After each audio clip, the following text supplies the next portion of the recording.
Hello everyone, नमस्कार दोस्तों। 2025 में आपका स्वागत है फिर एक नए वीडियो के साथ।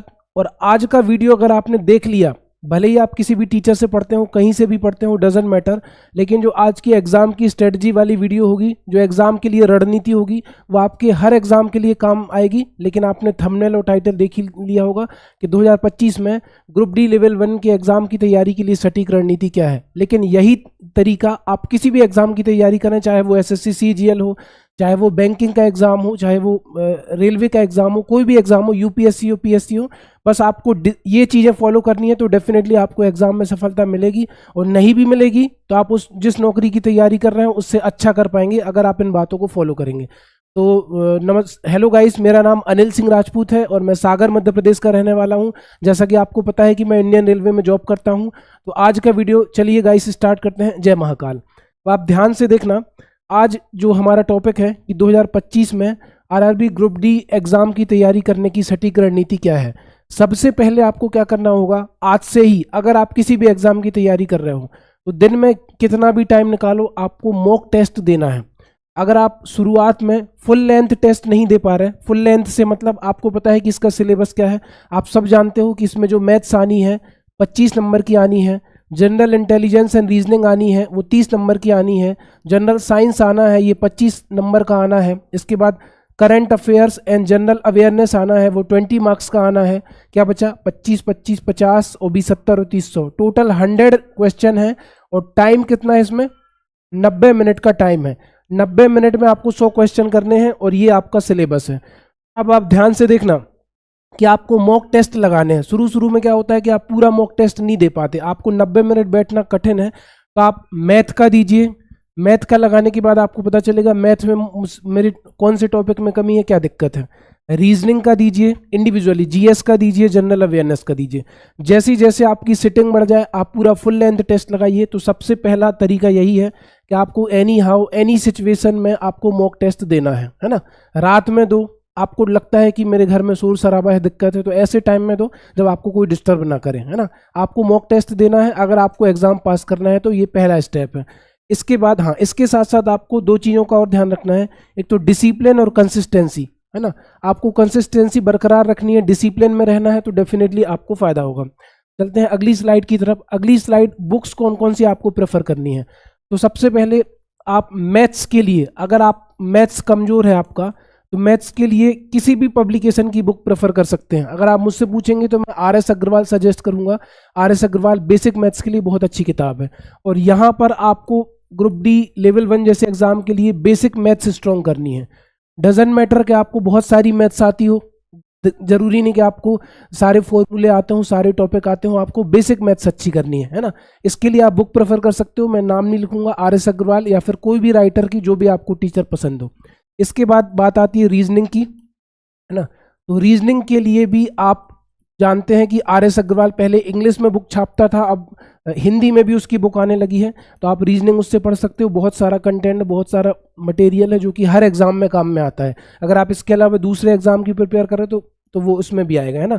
तो रीजनिंग में भी आपको बेसिक रीजनिंग में ध्यान देना है। अब बेसिक रीजनिंग से क्या मतलब है, आपका नंबर सीरीज वाला टॉपिक अच्छा हो जाए, कोडिंग डिकोडिंग अच्छी हो जाए, ब्लड रिलेशन अच्छा हो जाए, ब्लड रिलेशन की बात, जो सिटिंग अरेंजमेंट वगैरह है, जो पजल वगैरह है वो अच्छी हो जाए, है ना। इसके बाद और थोड़े 2 4 5 टॉपिक कवर करते हैं, और जैसे लॉजिक, वो तर्क वाला जो टॉपिक है ना, वो सारे टॉपिक अच्छे हो जाए। तो ये रीजनिंग का बेसिक ये है। इसके बाद आती है जनरल साइंस। तो जनरल साइंस के लिए आप एनसीईआरटी की बुक ले सकते हो। एनसीईआरटी की जो बुक होंगी, ठीक है, ये जो बुक होंगी वो आपको हेल्प करेंगी आपका साइंस अच्छा करने में। या फिर इसके अलावा आप स्पीडी खरीद सकते हो। स्पीडी की भी बहुत अच्छी बुक आती है साइंस के लिए, स्पीडी बहुत बढ़िया बुक है। इसके अलावा प्लेटफॉर्म की किताब ले सकते हो, प्लेटफॉर्म की किताबें भी बहुत अच्छी आती हैं। बिहार से ये किताबें आती हैं, ये बुक किताबें आप साइंस के लिए ले सकते हो।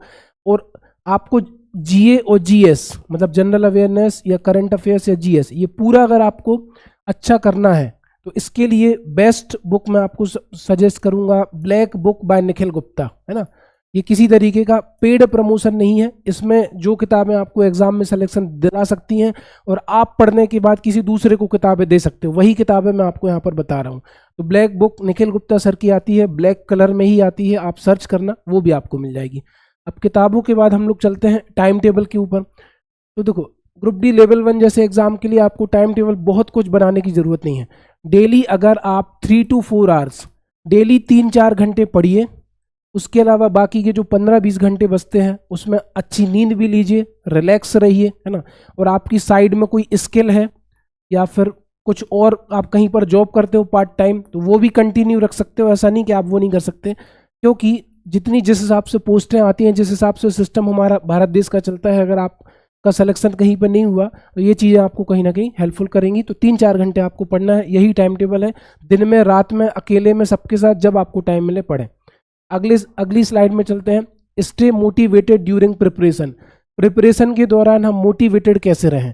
तो उसका बस सीधा सा फंडा ये है कि जो हमारा जीवन है ना, हमारा जीवन बिल्कुल भी हमारे कंट्रोल में कोई भी चीज़ें नहीं होती। आप कितना भी दिमाग लगा लो, कितना भी ऑब्जर्व कर लो, हो सकता है आप ये नौकरी ले लो, कल के दिन आपका प्लान बन जाए कि मुझे बिजनेस करना है, नौकरी नहीं करना है ना। बहुत सारे यूट्यूबर भी हैं जो एक्स सिविल सर्वेंट लगा के रखे हैं और पहले वो यूपीएससी अच्छे प्रशासनिक पदों पर थे, फिर उन्होंने नौकरी छोड़ के अपना काम, अपना प्रोफेशन चालू कर दिया। तो हमारा जीवन बहुत हमारे कंट्रोल में नहीं है, बस आप ईमानदारी से मेहनत करिए, है ना। जो वर्ड मैंने वहाँ पर यूज़ करे थे, एक तो डिसिप्लिन, है ना, अगर स्पेलिंग गलत हो तो ध्यान मत देना अभी मैं जल्दी, और एक कंसिस्टेंसी है ना। डिसिप्लिन और कंसिस्टेंसी जैसी चीज़ें, अगर अनुशासन, नियमित आपका जीवन है तो फिर डेफिनेटली आप मोटिवेटेड रहेंगे, सही रहेंगे। बीच बीच में जब ब्रेक भी लीजिए, 24 घंटे के दौरान आप ब्रेक भी ले सकते हो, ऐसा नहीं कि आपको दिन भर पढ़ना है, जो भी टाइम आपका बचे, है ना। और अननेसेसरी मतलब अपने सर पे बर्डन मत लो। मैंने एक शॉर्ट्स भी बनाया, उसमें मैंने आपको बताया कि भगवान ने आपको 2 कान दिए हैं, एक कान से वो बातें अपने हृदय में डालनी है जो काम की है, दूसरी जो फालतू है कि वो बाहर निकालनी है। चलते हैं लास्ट स्लाइड में। हमारा एग्ज़ाम स्ट्रेटजी क्या होना चाहिए?